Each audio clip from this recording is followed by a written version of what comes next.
One. Hey, sports fans, PBNC Sports Chaos. We're coming back at you with our football show. We got some college picks, week 4. We got some NFL picks, week 3. And by the way, Boston sports, it's a huge week. Last week, we crushed the Jets, knocked them out of the playoffs already. We knocked the Mets out of the playoffs. We're sweeping them in 2 games, and we're about to do the same with the Yankees starting tonight. 3-game sweep. Yankees are done after tonight, after this weekend, I should say. Hey, PB, little college football talk. We're going to do some picks, but we're going to talk real quick last week. Holy crap, we both picked Alabama. We thought for sure they'd cover that game. Florida exposed Alabama big time, right? Yeah. Yeah. That was a close game at the end. It was a last possession game. They outgained, by the way, Florida outgained them by over 100 yards.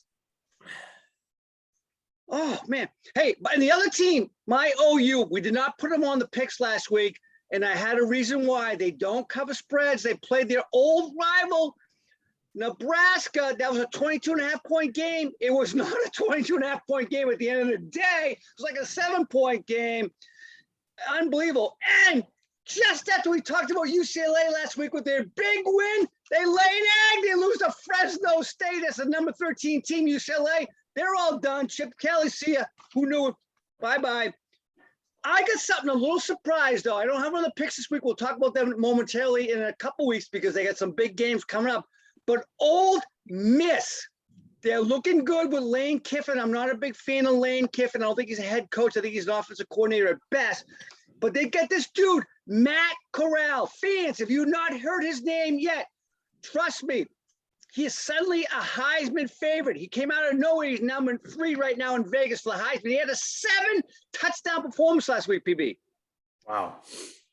He's going to be tough to beat. All right, let's get right into this, man. Let's get into our picks. By the way, let's talk about last week. G Money went 2-2. PB, I think you went 0-4. Z no, I went 1-3. What'd you do? I went 1-3. Oh, okay, all right. And Z starting to roll. I needed some preseason games. I'm 3-1. All right.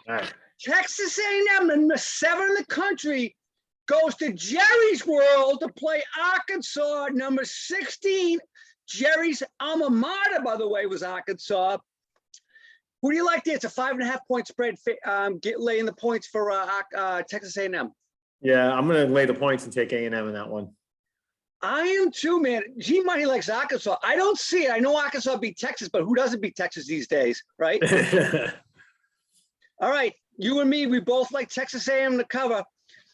By the way, Jimbo Fisher, I'm still not sold on Jimbo Fisher as a head coach. I know he won a title with Bobby Bowden's team at Florida State. We'll see. Number 12, the Fighting Irish, they go to Soldiers Field to play another neutral field game against Wisconsin, number 18. Wisconsin is a 6.5-point favorite in that game, correct? Yeah, that's a lot of points for that game. I mean, they're 18, Notre Dame's 12.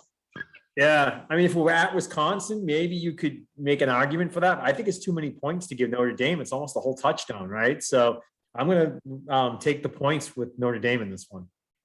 I am too. I'm with you. I'm not a Notre Dame fan. I know you are, but I got to agree. There's no way in heck on a neutral field. I agree with you on that. All right. MIZZOU goes to Boston College. It's not ranked, fans, but it's on the schedule for one reason only. I've been going to BC games for over 22 years. There's never been an SEC game there. First time in over 20 years an SEC game.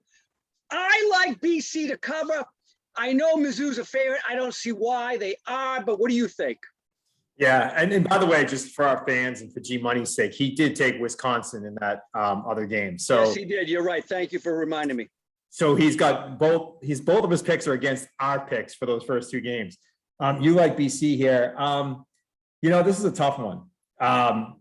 Both these teams are really going to get challenged for the first time. I mean, BC hasn't really played anybody. Missouri did get a win on the road against Kentucky by a touchdown, but Kentucky's, they're not that great of a team either for the SEC, especially, right? So I'm going to go into the saying neither team's really been challenged. Given that, I do get a little nervous. It's an SEC opponent against an ACC team, but I think there's some, I think they're trying to give you some bait here with this lowest point spread. BC's getting a couple points at home, all intents and purposes, a pick 'em game. I think BC has enough to be able to manage the game, manage the clock, hold on to the ball, time possession. And if they don't turn the ball over, there's a chance that they could win this one. So I'm going to give them, I'm going to give them the nod here. Take BC. It would have been much easier, in my opinion, if Jerkovic was still quarterbacking, because they got Dennis Porcelli. Now does have a scholarship, but I'm not sold on it. But I think BC, to your point, has much more talent on the team. All right. So you like BC. Oh, by the way, G Money likes BC in that game as well. Okay. The last one we're picking, West Virginia goes to Oklahoma. Oklahoma's a 16.5-point spread favorite. Oklahoma's my team. They have not covered this year. I'm not picking them. I'm picking, believe it or not, I am picking West Virginia because I don't have faith in OU covering. Yeah, you know, and it's so tempting to do that. And the early money is coming in on Oklahoma. The spread's gone up. I think it's 17 now. So, you know, I just think from a talent perspective, there's no reason why Oklahoma should blow this team out. And I'm gonna lay the points, Russ. I mean, this is the one game we're picking against each other this week, and it's your team, so you're gonna really be kicking yourself if this is the one game that I win. You know what? I don't blame you, but you know what? They've played too many tough games. And by the way, West Virginia is 0-8 against Oklahoma since they've gone to the Big 12. So you're right, everything's in their favor. But all those games have been close. That's all I'll say. All right, we'll see. All right, let's get a little NFL talk. Hey, before we get to NFL talk, it is NFL talk. The Jets and Giants both lost last week. As I already mentioned, the Jets got beat by the Pats, manhandled. Giants lost as well. They are now, PB, get this, 18-48, both of them since 2017. Collectively, they are the worst two teams in the NFL. And by the way, the Cleveland Browns were winless for an entire season during that span. Is New York the worst football town in the country?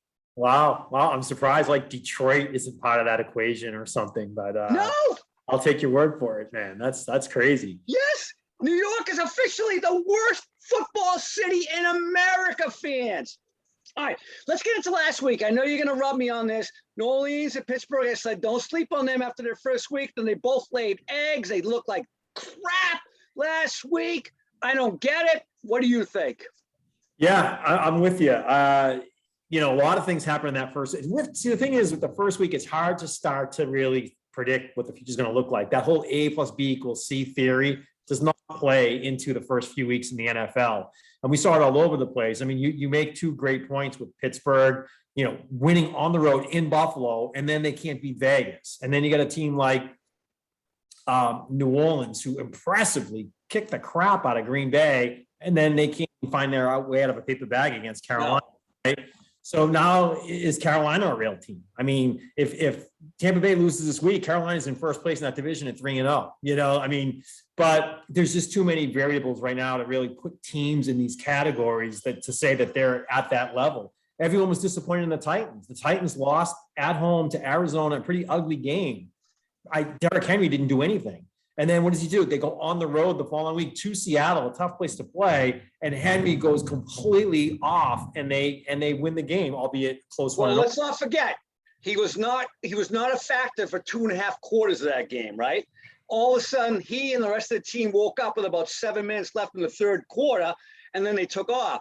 So they've really sleptwalked through the last, 8.5 quarters, so to speak.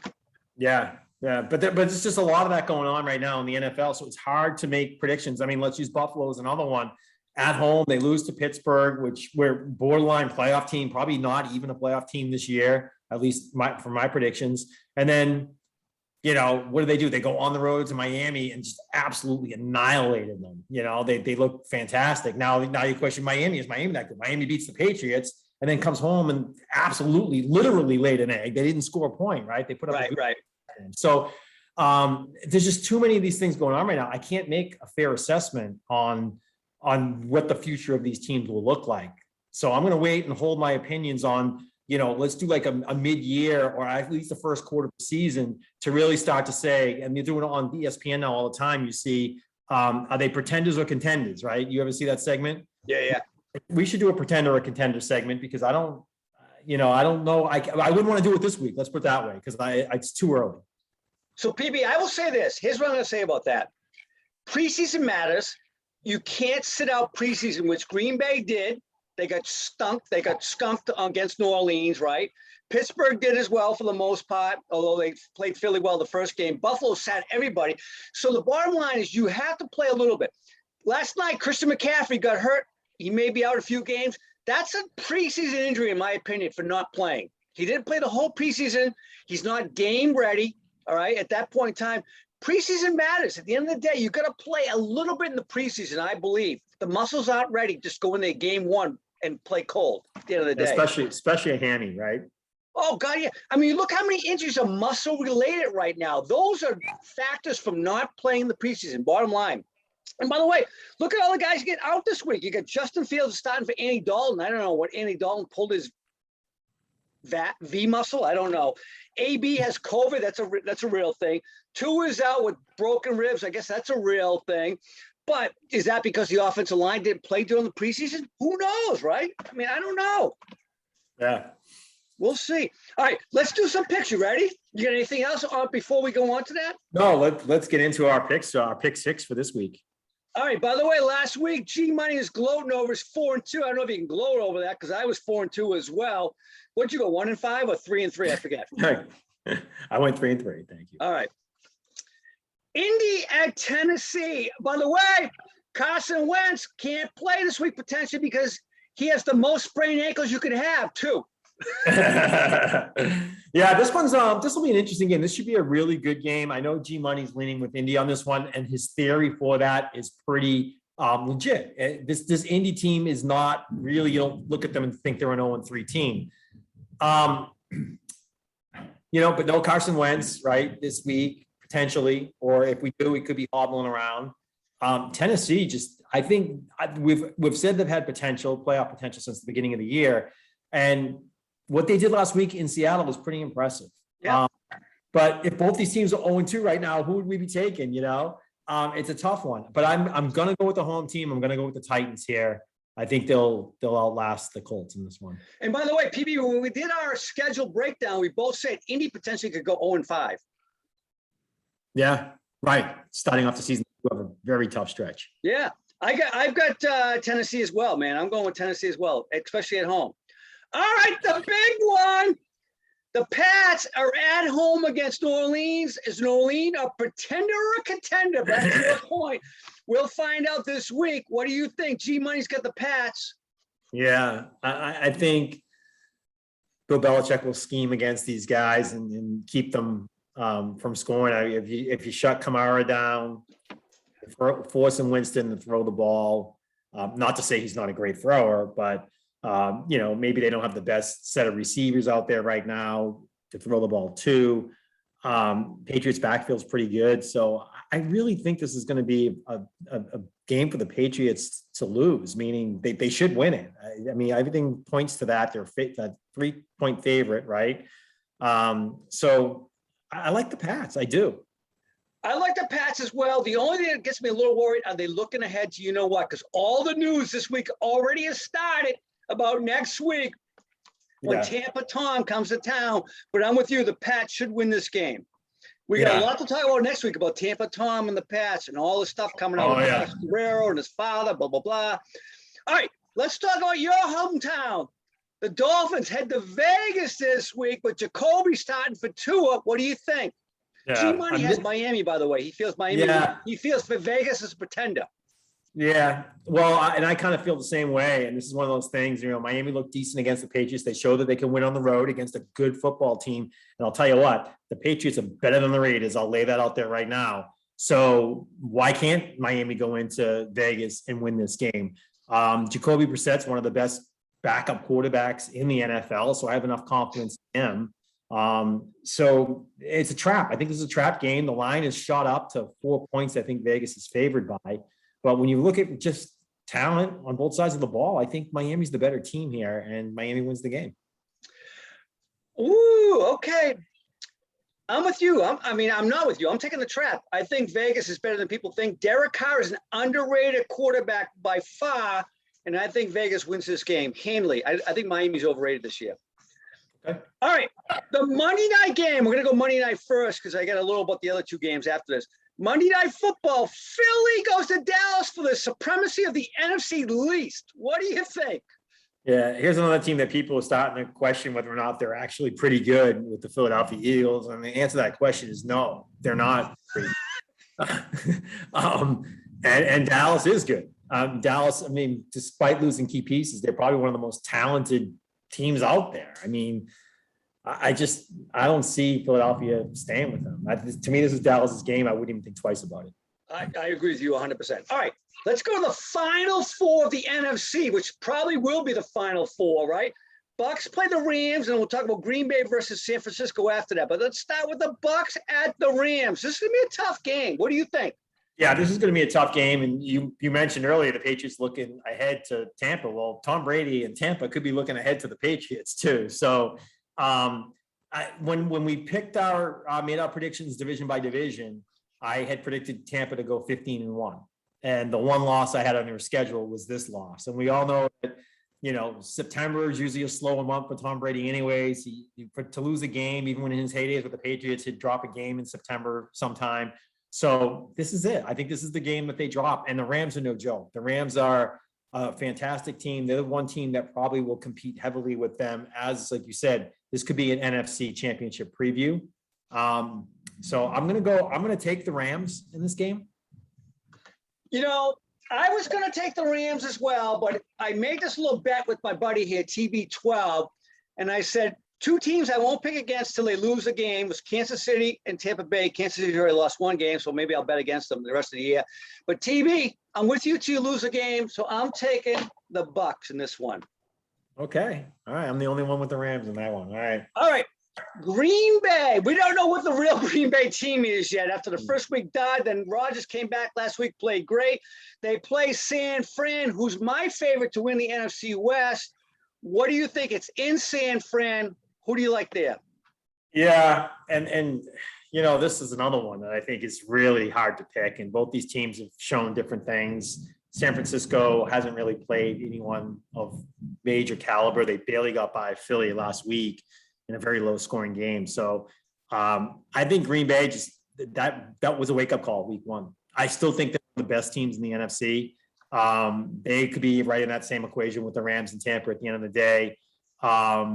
So yeah, I know that they lost their left tackle Jenkins. So that's Aaron Rodgers' blind side. That may have a little bit of an impact on his time to throw the ball. David Bakhtiari. What's that? David Bakhtiari is the left tackle. Oh, okay. So I think that they should be okay. I think they should be able to take San Francisco down in this game. San Francisco's hurting at running back. Looks like Trey Sermon's going to be the lead running back.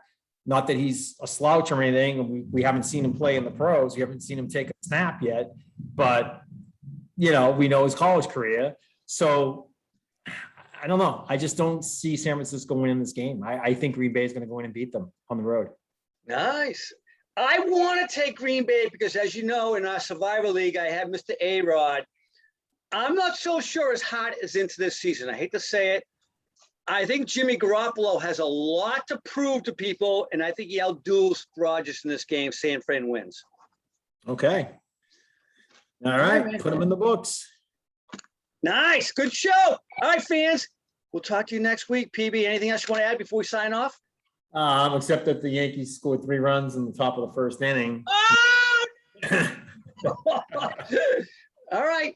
Sports fans, have a great weekend. We'll talk to you soon.